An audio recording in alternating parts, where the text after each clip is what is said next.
She served as City Commissioner of Ventura, Florida since 2005.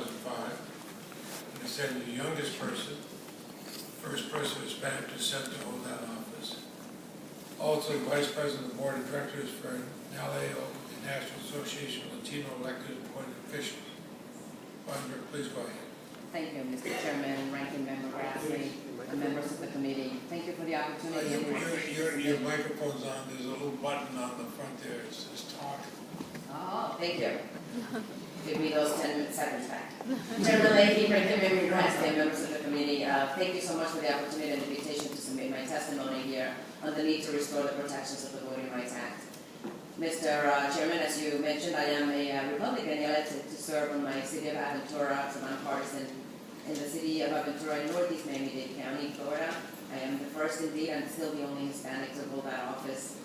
I have taken also statewide and national leadership positions. Just recently, Governor Rick Scott appointed me to serve on the Miami-Dade County Expressway Authority, and I also serve as the Vice President of the National Association of Latino Elected Officials. And thank you, Senator Gerber, for joining us last month.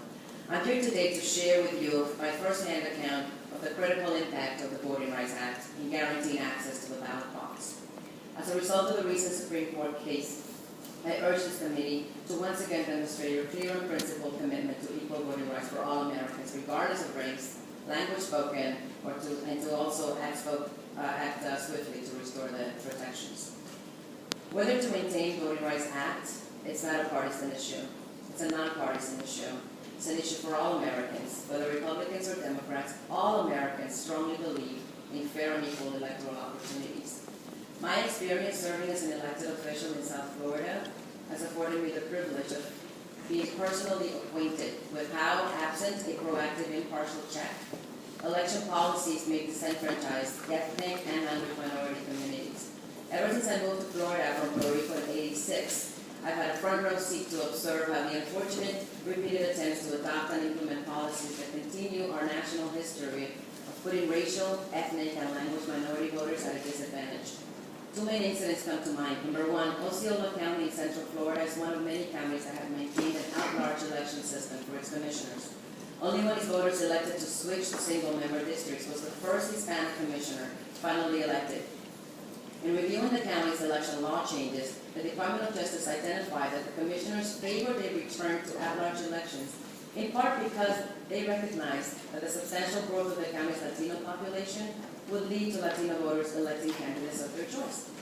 Since 2002, Osceola County has twice more faced charges that its electoral methods will reduce or eliminate Latino voting rights. Secondly, in Florida, Latinos are more likely than average to have become registered to vote through third-party registers. Third-party registers, however, became subject to strict reporting requirements, deadlines to return registration forms, and large fines in 2011. These requirements were later withdrawn, but the change in the law led to several organizations like the Women League of Voters suspending their voter registration operations in Florida, which of course then meant a drop that we saw of 39% registration. In the 1965 expansion of the VRA, 5 Florida counties were singled out for electoral discrimination against Latino voters and low participation rates that made them subject to the pre-clearance process set forth in Section 5. The VRA protects not just Latinos in these 5 counties, formerly subject to pre-clearance, but it protected all voters statewide. For example, through the 1980s and 1990s, pre-clearance was actively used in Florida to ensure that absentee balloting procedures did not put underrepresented voters at a disadvantage. More recently, the pre-clearance process forced the careful reconsideration of the disproportionate impact that Latino voters might experience because of decisions to reduce our state's early voting period and to scrutinize the citizenship of Floridians already registered to vote. The successful application of Section 5 has occurred not only in Florida in the course of formal requests of pre-clearance. The very fact that these state policymakers have had to anticipate fulfilling pre-clearance requirements has influenced them to voluntarily reconsider their reshaped proposed new election laws. For us Floridians, and particularly for Latino voters in Florida, the pre-clearance process of the Voting Rights Act has not only been effective, but also critical in ensuring the preservation of equal electoral opportunities. The pre-clearance mechanism has no peer. It is uniquely tailored to prevent irreparable harm to voters and candidates by requiring review for discriminatory effect, before a new law may be implemented. It is, by its very design and definition, still very much necessary in our 21st century America.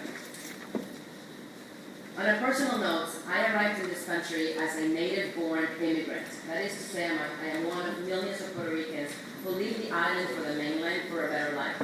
I registered to vote as a young adult who had just a couple of years before my arrival not spoken a word of English. I have 3 children. I was very proud when my oldest son, Jonathan, now 20, registered to vote and voted for the first time 2 years ago. Last year, my daughter Jessica turned 18. Just 2 weeks after the election cycle, she missed it, but she was filed and ready to register and ready to vote. Jonathan registered Democrat. Jessica registered Independent. Their elected official mother and myself is a Republican. So in my household, we are Latinos, white Latinos, we're Afro-Latinos, we speak English, we speak Spanish, we speak sometimes Spanglish, sometimes very badly. But first and foremost, we're Americans in my household. And we take our electoral process, our exercising our right to vote, our ensuring that the Voting Rights Act are preserved. We see it as a non-partisan, non-racial, and non-language dependent priority. And I urge you to once again demonstrate your commitment to this priority and equal voting rights for all Americans, and to please act swiftly to restore these protections so very necessary through the Voting Rights Act. Thank you. Thank you very much. The next witness is Mr. Michael Carter, the partner of the law.